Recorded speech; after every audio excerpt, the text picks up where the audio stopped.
Hello, and welcome to my talk for today. It's good to see you. It's a beautiful day here in Fredericton, and I hope it is wherever you are too. Hunter is the alpha male cat in our neighborhood. He seems to have a wide range and patrols it with great diligence. He's a Persian style cat, so can look enormous, and I think that's what makes him so dominant. About 2 weeks ago, he had his summer haircut. He now looks decidedly bald and has a pom-pom on the end of his tail. He's definitely embarrassed by his new look. He spent a good chunk of last week hiding out on our front porch under the chairs. This noon hour, as I was preparing my lunch in the kitchen, I saw movement out of the corner of my eye. I knew that Debbie wasn't home, and as I looked, there was Hunter strolling up the hallway from the bedrooms. I have no idea how long he'd been in the house, and no idea how he got in. He certainly didn't see the need to leave. Eventually I captured him and put him on a chair on the deck. The last I saw of him, he was still there, happily sleeping in the sunshine over 2 hours later. It's funny that Hunter would have such strong feelings about the way he looks. But we humans can easily have the same experience. There are times when we do not see ourselves for who we are and can lose our sense of well-being because of it. One thing that has become more apparent to me in recent years is that people need to know that we are made in the image of God.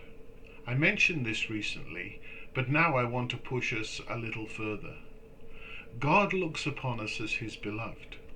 He has set us in creation to represent him to creation and each other. He sees us as he intended us to be, not merely with the actions and attitudes that we've taken on, but were not intended for us. It's important for us to look below the surface of ourselves and others to see the reflections of God which are there in ourselves, so that we might be able to cultivate them, but we also need to look for them in others in order that we can understand them more. A few years ago, a friend of mine was murdered in St. John. No one has ever been arrested for the crime. He was someone who struggled with addiction, and this sometimes led him to talk his way into trouble.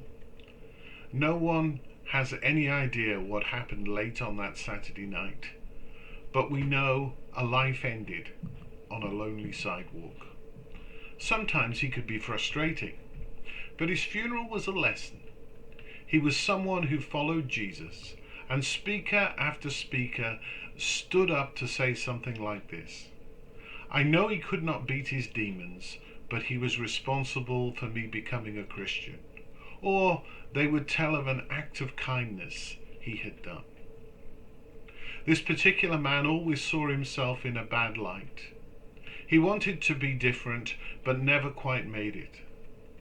Others, though, saw him realistically, yet they also saw something of the image of God in him too. As we look at others or ourselves, do we see glimpses of glory?